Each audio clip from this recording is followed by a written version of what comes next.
नमस्कार, आप देख रहे हैं ATN लाइव इंडिया। मैं हूं मोहम्मद शादाब हुसैन। बिहार में चुनावी माहौल है और आचार संहिता भी लागू हो चुका है, लेकिन इसी बीच सभी पार्टियां और उनके नेता जो है अपने स्तर से अपने पार्टियों के लिए अलग अलग तरह से प्रचार कर रहे हैं और प्रेस कॉन्फ्रेंस का आयोजन कर रहे हैं। इसी बीच फ़िलहाल मैं मौजूद हूं मौर्य होटल, पटना के मौर्य होटल में, जहां पर एक प्रेस कॉन्फ्रेंस का आयोजन किया गया है, जिसमें कि राष्ट्रीय लोक समता पार्टी के उपेंद्र कुशवाहा आ रहे हैं। तो अब जानना ये है कि उस प्रेस कॉन्फ्रेंस में वो क्या बोलते हैं, क्या वो किसी अलायंस के साथ जाएंगे, किस तरह से चुनाव लड़ेंगे, आइए जानते हैं प्रेस कॉन्फ्रेंस में। गौतम जी बहुजन समाज पार्टी के प्रभारी है बिहार में, भाई और बच्चे हुए हैं डॉक्टर संजय सिंह चौहान जी, जनवादी पार्टी सोशलिस्ट के राष्ट्रीय अध्यक्ष है, और बाकी तीनों पार्टी के बहुत सारे नेता यहाँ उपस्थित हैं। तो इसके पहले जब मैं आपसे मुखातिब हो रहा था, मेरी पार्टी की मीटिंग थी 4-5 दिन पहले, 24 तारीख को।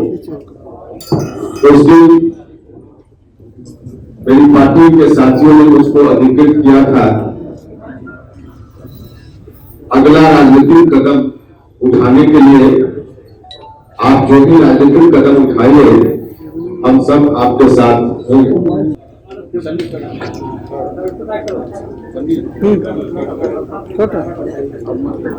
गौतम जी बोलिए। मीडिया बंधुओं,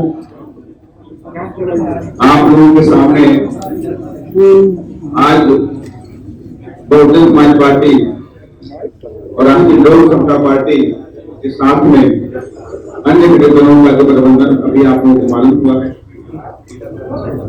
ये गठबंधन एक नेचुरल गठबंधन है और ये गठबंधन इस प्रदेश के अंदर क्रांति लेकर आ गया। आज के इस प्रेस कॉन्फ्रेंस में राष्ट्रीय लोक समता पार्टी के अध्यक्ष उपेंद्र कुशवाहा ने कहा कि वो बसपा के साथ और अन्य पार्टियों के साथ महागठबंधन कर रहे हैं, और उन्होंने सभी पार्टियों को, सभी राजनीतिक पार्टियों को आमंत्रण भी दिया है कि उनके साथ कोई भी आकर के जुड़ सकता है, और उन्होंने ऐलान किया है कि वो 243 सीटों पर ही चुनाव लड़ेंगे, पूरे के पूरे सीटों पर चुनाव लड़ेंगे। और उन्होंने मुख्यमंत्री नीतीश कुमार पर निशाना साधते हुए कहा कि बीते 15 वर्षों में नीतीश कुमार हर एक चीज़ में फेल हो गए हैं, और राष्ट्रीय लोक समता पार्टी के उपेंद्र कुशवाहा ने बिहार के लोगों को ये आश्वासन दिया है कि वो उन्हें चुने और उन्हें सत्ता में लाएं, तो वो बिहार के लिए काफ़ी कुछ करेंगे। हमारे साथ जुड़ रहे हैं बसपा के पीके आज़ाद भारती, जो कि कुम्हरार विधानसभा से इस बार चुनाव लड़ने वाले हैं। तो आइए जानते हैं कि इनकी क्या चुनाव की क्या रणनीति है और ये आगे क्या करने वाले हैं। पीके भारती जी, इस बार आपने मतलब चुनाव के लिए क्या क्या रणनीति तैयार की है, क्या करने वाले हैं आप चुनाव जीतने के लिए?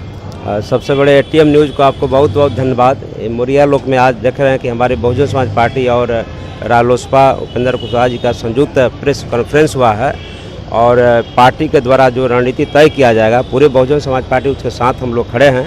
ऐसे हम लोग कुम्हरार विधानसभा में आपको बहुत मजबूती के साथ इस पर भारतीय जनता पार्टी का पता हम लोग साफ करेंगे।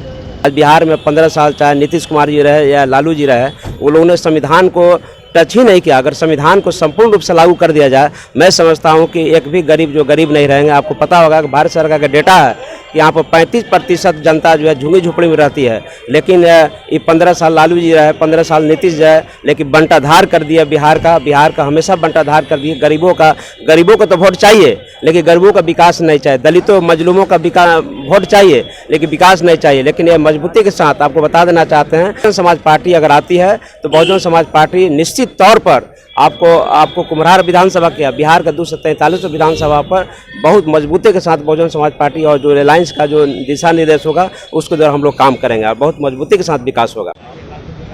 अब हमारे साथ जुड़ रहे हैं ज़ीशान अहमद खान, जो कि बसपा की तरफ से बांकीपुर के एक उम्मीदवार हैं।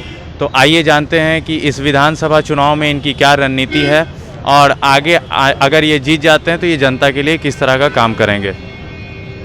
सबसे पहले आप लोग के चैनल को बहुत बहुत शुक्रिया। बहुजन समाज पार्टी की जो विचारधारा है, सर्वजन हिताय सर्वजन सुखाय, यानी समाज के सब वर्गों की बात करना, और बहुजन समाज, ये सारे बहुजन समाज एक हैं।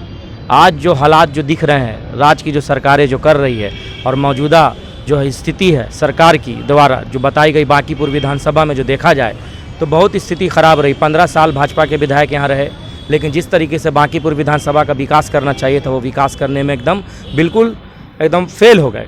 और सच्चाई यही है कि पूरे क्षेत्र की जनता का जब हम लोग सर्वे करते हैं तो उन लोगों ने यही कहा कि विधायक जी के कंसोलिडेटेड प्लेस पे जाते हैं, उस जगह पर जाते हैं जहां से उनको लगता है कि वहां से अपनी वोट बैंक की राजनीति वो चमकाते हैं। लेकिन समाज के और अन्य वर्ग के लोगों को उन्होंने सिर्फ छोड़ दिया और हाशिए पे लाके खड़ा कर दिया। इससे बहुजन समाज पार्टी ने इस बार एक विकल्प दिया है, दलित मुस्लिम करो विचार, अब न सहेंगे अत्याचार, अब की बार बहुजन समाज पार्टी की सरकार। मसौढ़ी विधानसभा की जो स्थिति है कि जो वर्तमान सरकार, चाहे लालू जी की सरकार हो या नीतीश जी की सरकार हो, आज मसौढ़ी में जो हालात है, प्रत्येक दिन हत्या, लूट, छेड़खानी, बलात्कार और थाना के माध्यम से FIR तक नहीं होता है, तो यहाँ के बहुत बड़ी समस्या है। साथ ही साथ मसौढ़ी विधानसभा में बहुत से ऐसे गरीब हैं जिनको रहने के लिए घर द्वार नहीं है। अगर हमारी विधायक वहाँ पैदा होते हैं, हमारी सरकार बनता है, तो उत्तर प्रदेश के तर्ज पर बहन कुमारी मायावती बड़े पैमाने पर वहाँ के गरीब के ज़मीन बंटवारा किए हैं और बिहार में भी, और ख़ास करके मसौढ़ी विधानसभा में बहुत सारे ज़मीन हैं, उसको बंटवारा करने का काम हम लोग करेंगे। देश और दुनिया की बाकी खबरों के लिए जुड़े रहिए ATN लाइव इंडिया से।